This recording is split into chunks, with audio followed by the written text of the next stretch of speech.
Panibagong araw na naman mga par. At ngayon sasamahan niyo muna ako magja-jogging. Panoorin niyo ang buong video mga par. Magtitimpla lang tayo ng kape para may laman din nating tiyan.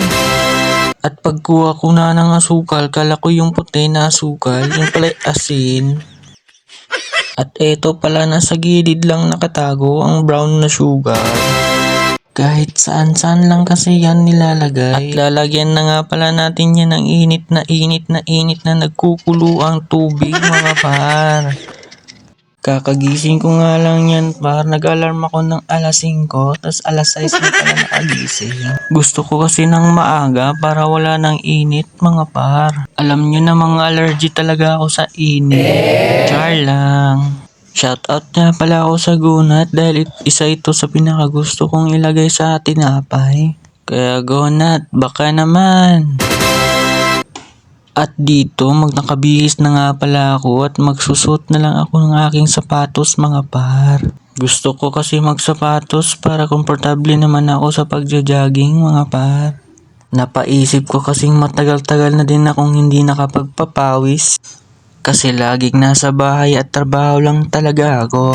Pero kung yayain nyo akong gagala, tara, G tayo lagi dyan mga par. Kasi minsan lang talaga yan mangyayari sa ating buhay. Dahil kapag tayo'y matanda na at may edad na, di na natin mababalik ang kahapon mga par. Kaya sulitin na natin ang ating pagkabata mga par. Kasi dati, hindi kasi ako nakakagala. Lagi kasing kaming hinahanap ng aming inay at pinapatulog ng maghapon. O diba nakakamiss na ngayon? Kaya tara, isang A muna, A. Habang papunta nga pala ako sa destination kung saan ako magja-jogging, na nakikita pala akong mga paintings dito. Magaganda at mga high quality pa. Nakarating na nga pala ako kung saan ako magja-jogging mga par. Nakikita nyo na ba yan? Ang init na diba? Bago nga pala tayo magsimula, muna A. At dito nakaupo muna tayo at mag-warm up muna. Kasi ilang taon na din tong hindi nakapag-exercise mga par. Kaya ngayon makapag-exercise na din. Sa wakas. Pagkatapos ko nga dyan mag-warm up, paupo muna tayo dyan mga par. Dahil napakaganda pala dito talaga pag mag-jogging, lalo pag maaga ka. Kaya sa susunod, aagahan ko na. Push up nga pala muna tayo dyan mga par, 5 times. Yun na lang kasi ang ating kaya ngayon. Di na katulad dati na ikaabot pa ng 100. Habang tumatagal talaga tayo dito sa mundo, nag-iiba ang lahat. Ewan ko kung ano exercise ang ginagawa ko niyan. Isa kasi ito sa pinakagusto kong exercise. Isa kasi ito sa tinuro sa amin ng coach nung nagbabasketball pa ako sa elementary. Pero hindi ko na tinuloy. Pero kung sana tinuloy ko yon, naging NBA player na ako ngayon. What? Kaya kung gusto niyo mag-basketball player, dapat maging humble lang kayo palagi at sisipagan nyo lang. Hayaan nyo lang yung mga taong di naniniwala. At dito magja-jogging na nga ako ng 500 meters. What? Diba ang haba? Dati din kasi pala akong runner nung elementary ako.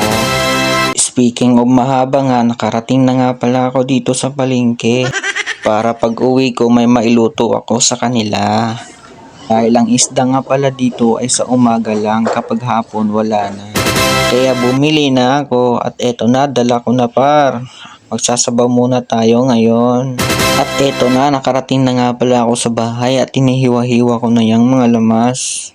At shoutout nga pala dun kay ate sa lagi kong binibilhan ng lamas. Lagi niya akong binibigyan ng freebies na sili mga pa. Kasi kapag katulad ko daw na mabait na customer, binibigyan niya daw ng freebies mga par. O kita mo na si ate na nagsabi. Sibuyas mga par. Hiwa-hiwain lang muna natin. At kamatis. Dalawa syempre para mas masarap. At nagpa-shoutout pala aking kapatid na si Nino Binosa. Luya mga par. Dahil isa din ito para mabawas-bawasan ng ating langsa ng ating isda mga par.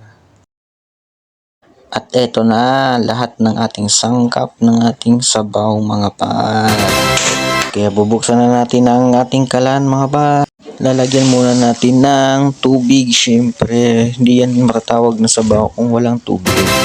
Sibuyas, kamatis, mga par. Kaya ilang minuto lang, kulo na yan agad mga par. Bilisan lang yan. At pagkakulo, lalagay muna natin ang ating mga isda mga par. Presko pa daw kasi yan. At pagkakulo ulit, bubuksan. At ilagay ang ating malunggay mga par dahil ito ay masustansya daw. Kangkong para healthy tayo mga par. At kapag kumulo na ulit, ayos na yan mga par. Dahil malambot lang din naman yan ang ating isda. Salamat sa panonood mga par. Ingat kayo palagi at sana maging safe lahat. Like, share, and follow nyo naman ako mga par. Thank you!